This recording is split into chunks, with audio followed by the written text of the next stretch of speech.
18 साल से ज्यादा उम्र के लोगों को अब कोविन ऐप पर रजिस्ट्रेशन कराने की जरूरत नहीं होगी। सीधे वैक्सीनेशन सेंटर पर जाकर रजिस्ट्रेशन कराने की छूट। भारत में शुरू हुआ स्पुतनिक 5 वैक्सीन का उत्पादन। भारतीय कंपनी पनाशिया बायोटेक में तैयार हुई स्पुतनिक की डोज। गुणवत्ता जांचने के लिए पहली बैच को रूस के गमालिया इंस्टीट्यूट भेजा जाएगा और इसके बाद भारत में जल्द शुरू होगा फुल स्केल उत्पादन।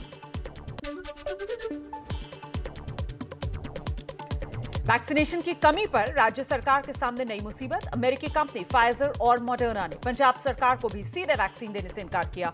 दिल्ली सरकार ने भी कहा है कि राज्य सरकारों को वैक्सीन नहीं दे रही है फाइजर और मॉडर्ना। मनीष सिसोदिया ने डॉक्टर हर्षवर्धन को चिट्ठी लिखी। विदेशी वैक्सीन मंगाने का केंद्र सरकार इंतजाम करे, दिल्ली सरकार कीमत देने को तैयार। तीसरी लहर में बच्चों पर कोरोना के कहर की आशंका के बीच योगी सरकार का बड़ा फैसला। 12 साल से कम उम्र के बच्चों के माता पिता को टीकाकरण में प्राथमिकता मिलेगी। अभिभावक स्पेशल बूथ बनाने का आदेश।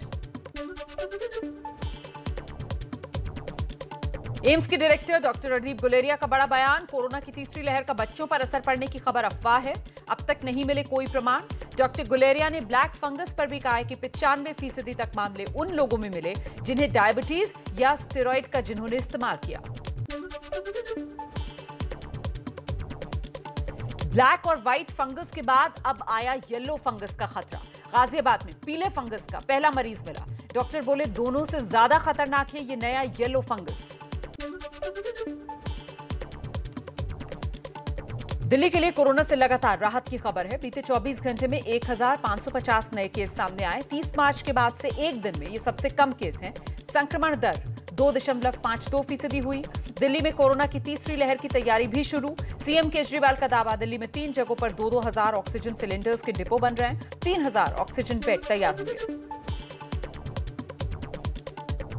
बीजेपी सांसद गौतम गंभीर की मुश्किलें बढ़ी। कोरोना संकट में फैबीफ्लू दवा बांटने के मामले में दिल्ली हाईकोर्ट ने वो प्रिस्क्रिप्शन पेश करने को कहा है जिसके आधार पर इतनी मात्रा में दवा खरीदी गई। कोर्ट की तल्ख टिप्पणी, भले ही नियत साफ हो लेकिन गैरकानूनी काम को सही नहीं ठहराया जा सकता। ऐसे मददगारों को दवाइयां कैसे मिल गई? टूलकिट केस में दिल्ली पुलिस की स्पेशल सेल ने ट्विटर को नोटिस भेजा। पूछा किन सबूतों के आधार पर टूलकिट वाले डॉक्यूमेंट को छेड़छाड़ कर तैयार किया गया, बताया गया।